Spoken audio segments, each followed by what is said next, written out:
ETF index mutual funds నేర్చుకుని stock మార్కెట్లో రాణించాలనుకుంటున్నారా? వెంటనే ఈ నెంబర్కి కాల్ చేయండి.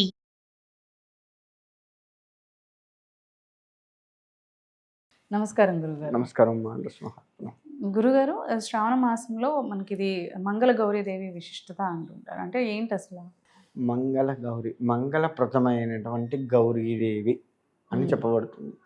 లేదు, మంగళ ప్రథములు ఇచ్చేటువంటి గౌరీదేవి, ఇలా చెప్పచ్చు. మంగళ ప్రథములు ఇచ్చేటువంటి గౌరీదేవి. అసలు గౌరీ అంటే ఎవరు? గౌరీ అంటే పార్వతీదేవి. కాబట్టి ఆ పార్వతీదేవి మంగళకరుడు పరమేశ్వరుడు, ఆయన భార్య మంగళ గౌరి, ఇలా చెప్తూ ఉంటారు. మంగళములు అంటే ప్రతిదీ కూడా ఇచ్చేది, శుభాలను ఇచ్చేది. మన ఇంట్లో ఎప్పుడూ కూడా శుభాలను చేకూరుస్తూ ఉండేటువంటి అమ్మవారు మంగళ గౌరి. ఇది ఎక్కువగా మనం ఎప్పుడు చేస్తాము అంటే వివాహ సమయంలో వధువుతో కూర్చోబెట్టి ముందుగా గణపతి పూజ చేయించి మంగళగౌరి పూజ చేయించిన తర్వాత మాత్రమే పెళ్ళిళ్ళలోకి తీసుకొస్తారు. స్టేజ్ మీదకి తీసుకొచ్చేది లేదు, స్టేజ్ మీదే కూర్చోబెట్టి చేస్తున్నారు ఇప్పుడు. రెండు రకాలు, అంటే ఇంట్లో చేసి స్టేజ్ దగ్గరికి తేవటము, లేదు మనకి విడిది రూమ్ ఇస్తారు, అందులో చేసిన తర్వాత స్టేజ్ ఎక్కటము, లేదు ముందు స్టేజ్ ఎక్కిన తర్వాత గణపతి పూజ చేసి వెంటనే ఆ స్టేజ్ మీదనే మంగళగౌరి పూజ చేయించి ఆ తర్వాత మనం ఇంకా వివాహాది తంతులు మొత్తం కూడా చేస్తూ ఉంటాం.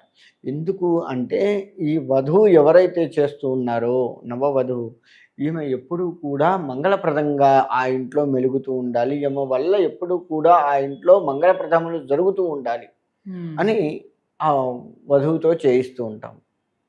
పెళ్లి కూతురుతో ముందుగా చేయించి ఆ తర్వాత మాత్రమే వివాహాన్ని చేస్తాము. ఎందుకంటే ఈమెతో ఆ ఇల్లు ఆ విధంగా ఉండాలి. ఆ ఇంటికి ఇంకా వెళ్ళలేదు, వెళ్తూ ఉంది కాబట్టి ఈమెతో పాటే మంగళప్రదములన్నీ ఆ ఇంటికి చేరాలి అని చెప్పేసి చెప్తూ ముందుగా గౌరీదేవిని పూజిస్తాం. అంతేకాకుండా సౌభాగ్యాల్ని చేకూర్చేది, నిత్య సౌమంగళ్యంగా ఉంచేది. అందుకే ఈ శ్రావణ మాసంలో మనం 4-5 మంగళవారాలు వస్తూ ఉంటాయి. ఈ 4 మంగళవారాలు అనుకుందాం. ఈ 4 మంగళవారాలు కూడా కొత్తగా పెళ్ళైనటువంటి వధువు ఎవరైతే ఉన్నారో ఆమెతో పాటు చేయిస్తారు. 5 వారాలు 4 వారాలు, ఎన్ని వారాలు వస్తే అన్ని వారాలు చేయిస్తుంటారు. ఇలా 5 సంవత్సరాల పాటు చేస్తారు. ప్రతి సంవత్సరము కూడా చేస్తూ చివరిగా ఉద్యాపన చేసుకుంటారు. ఈ ఏంటి అంటే ఎప్పుడు కూడా ఈ ముత్తైదువుతనంతో ఉండాలి ఈ అమ్మాయి. అంటే ఎక్కడా కూడా అమంగళంగా ఉండద్దు, ఎక్కడా కూడా ఆ ఇంట్లో ఎవరికి ఏ నష్టమూ జరగకూడదు అని చెప్పేసి ఈ వధువుతో చేయిస్తుంటారు. ఈమె కూడా ఎప్పుడు కూడా మంగళప్రదంగా ఇంట్లో కలకలలాడుతూ తిరుగుతూ ఉండాలి. ఈమె వల్ల ఇల్లు, ఆ యొక్క మెట్టినిల్లు మొత్తం కూడా చక్కగా ఉండాలి, సుఖ సంతోషాలతో మంగళప్రదంగా ఎక్కడ ఎటువంటి అశుభాలు జరగకుండా ఉండాలి అని చేయిస్తారు. ఇవాళ మనం ఏం చేస్తున్నాం అంటే పూజలన్నీ కూడా ఏదో హడావిడిగా చేస్తూ ఉన్నాము, అసలు అర్థం తెలుసుకోవట్లేదు. ముఖ్యంగా వివాహాల సమయంలో చేసే పనే ఇది. కెమెరామెన్లను చూడటము, చేయడము, ఇటు బ్రాహ్మణుడు చెప్పే మంత్రాలు వినకపోవడము, ఇవన్నీ కూడా చేయడం వల్ల ఏంటంటే బ్రాహ్మణుడు చెప్పే మంత్రాలలోనే సగం కలిసి వస్తుంది మనకి. ఆ మంత్రాలు వింటూ భక్తి శ్రద్ధలతో వింటుంటేనే నువ్వు చేసిన దానికి సగం ఇది తోడవుతుంది.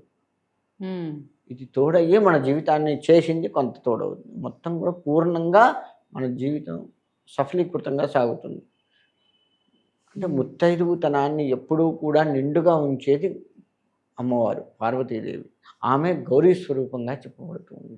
పసుపు ముద్ద మనం 2 చోట్ల పెడతాం. పసుపు ముద్ద ఒకటి అమ్మవారికి మంగళగౌరిగా అట్లా పెడతాం, ఒకటి గణపతికి పెడతాం. ఈ 2 చోట్ల మాత్రమే పసుపుని ఒక ముద్దగా చేసి అందులో అమ్మవారిని లేదా స్వామివారిని ఆవాహనం చేసి భక్తి శ్రద్ధలతో పూజిస్తాం. ఇక్కడ భక్తి శ్రద్ధలు ప్రధానం. నిజంగా అందులో అమ్మవారు ఉంది అని చెప్పి భావించి చెయ్యాలి. ఈ ఫోటోలు ఇవన్నీ కూడా ఏంటంటే మనం ఆ మూర్తిని మనసులో ఊహించలేము కాబట్టి ఆ యొక్క భగవత్ ఫోటోలు పెట్టుకొని దాని ముందు మనం ఇవన్నీ పెడతాం. నువ్వు ఎంత పెద్ద విగ్రహం, వినాయకుడు విగ్రహం పెట్టినా పసుపు ముద్దతో చేసి దానికి పూజ అయిన తర్వాత అంత పెద్ద వినాయకుడు, నువ్వు కోట్ల రూపాయల వినాయకుడిని తీసుకొచ్చినా ముందు 5 రూపాయల పసుపు ముద్ద చేయాల్సిందే. కదా. అవును. 5 రూపాయలతో కొన్న పసుపు ప్యాకెట్ను ముద్ద చేసి అక్కడ పూజ చేసి అక్కడ చేసిన తర్వాత ఆ 1 కోటి రూపాయల వినాయకుడికి పూజ. అవును. అవే అప్పుడు అక్షంతలు వేసేటప్పుడు ఫస్ట్ ఇక్కడ వేసి మళ్ళీ అక్కడ స్వామి వేయిస్తాం. వారికి అక్కడ వేస్తూ ఉంటాం కాబట్టి పూలు అక్షంతలు. ఆ పసుపు అనేది మంగళప్రదము. ఎప్పుడూ కూడా సౌమంగళ్యంగా ఉండాలి, నిత్య సౌమంగళ్యంగా ఉండాలి. ఇంట్లో ఎప్పుడూ కూడా మంగళప్రదములు అంటే పసిపిల్లల కేరింతలు ఉంటూ ఉండాలి, చక్కటి ఆనందం కలుగుతూ ఉండాలి. ఇవన్నీ కూడా ఇచ్చేది పార్వతీదేవి. కాబట్టి మంగళ గౌరీదేవి పార్వతీ స్వరూపము.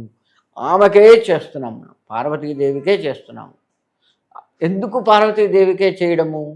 ఇతరత్ర అమ్మవారు చాలామంది ఉన్నారు కదా, మరి వాళ్ళకెందుకు చెయ్యము? అవును. లక్ష్మీదేవి ఉంది, అవును, లక్ష్మీదేవికి చేయొచ్చు. లేదు సరస్వతీదేవి ఉంది, అవును. లేదు పోచమ్మ, మారమ్మ, ఇలా గ్రామదేవత, వీళ్ళందరికీ చెయ్యం. ఒక్క పార్వతీదేవికి ఎందుకు చేస్తున్నామంటే హలాహలాన్ని మింగినా కానీ శివుడికి ఏమీ కాలేదు. అంత హలాహలాన్ని స్వామివారు శంకులో పోసుకొని మింగినా ఇక్కడ దాచుకున్నాడు. కిందికి బోనాలు మొత్తం ఆయనలోనే ఉన్నాయి. ఆ బోనాలకి ఏం కాకుండా, ఆయనకి ఏం కాకుండా ఉండగలిగాడు. అందుకే మంగళప్రదం. ఎవరికి తనకి ఏం కాలేదు, తనల్ని నమ్ముకున్న భక్తులకి, ఈ యొక్క ప్రపంచం మొత్తానికి, విశ్వం మొత్తానికి కూడా ఏం కాలేదు. అలా దాచిపెట్టుకోగలిగాడు. ఆయన భార్య ఆమె కదా. అందుకని మరి ఆయన దాచిపెట్టుకోలేక ఆయనకేమన్నా అయితే ఈమె ఏమయ్యేది? అలా ఉండగలిగినటువంటి అంత గొప్ప శంకరుడి భార్య కాబట్టి ఆమె ఎప్పుడు కూడా ఆ విధంగా ఉంది. కాబట్టి మనకి ఎన్ని కష్టములు వచ్చినా, ఏది వచ్చినా ఆయన చూసుకుంటాడు, ఆమె చూసుకుంటుంది.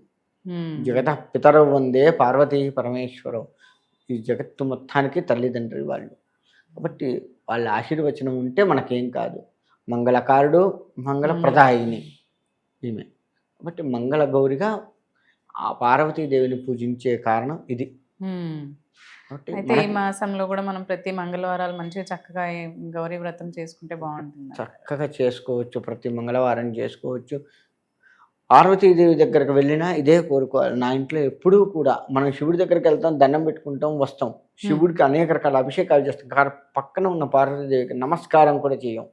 గమనించుకోండి, ఎవరైనా ఏ శివాలయంకి వెళ్ళిన వారైనా పక్కన ఉన్న అమ్మవారికి కనీసంగా నమస్కారం కూడా చేయరు. అమ్మవారు విడిగా ఒక భూమిలో ఉంటే, గర్భగుడి అమ్మవారికి విడిగా ఉంటే ఓ నమస్కారం చేస్తాం, కానీ శివుడికి చేసినంత భక్తిగా ఆమెకు చేయం. అందుకే మన ఇంట్లో ఎప్పుడూ కూడా కొట్లాటలు జరుగుతూ ఉంటాయి.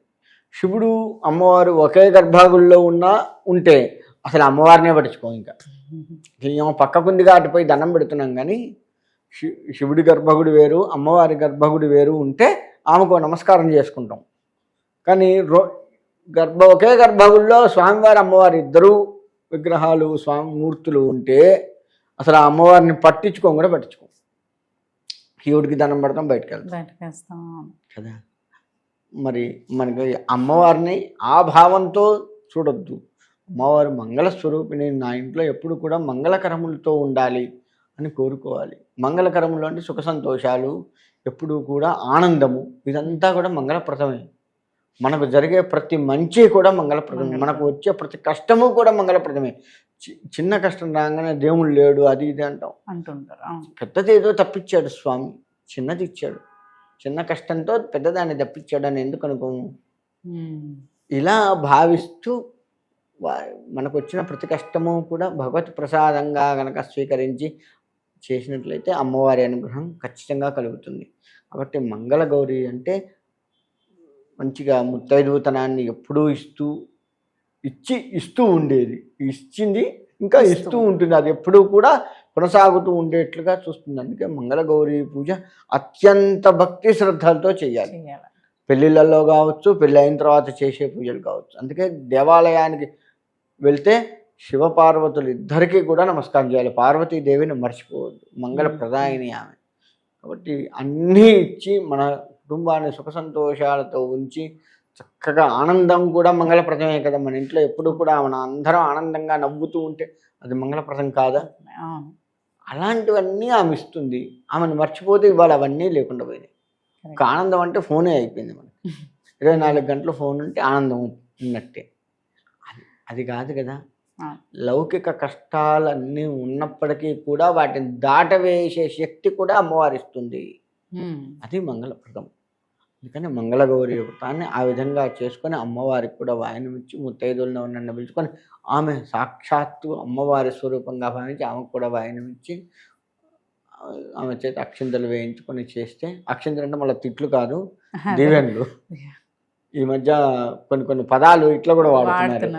కాబట్టి ఆమె చక్కటి దీవెనలు తీసుకొని గనక ఉన్నట్లయితే అమ్మవారు సాక్షాత్తు ఆ పార్వతీదేవే మన ఇంట్లో కొలువై ఉండి మనకు అన్ని మంగళములు చేకూరుస్తుంది. అమంగళకరములు ఏవి కూడా మనం దరి చేరకుండా మంగళములన్నీ కూడా మన ఇంట్లో ఉంచి సుఖ సంతోషాలతో ఉంచుతుంది. అవును గురుగారు, ధన్యవాదాలండి. మంచిది.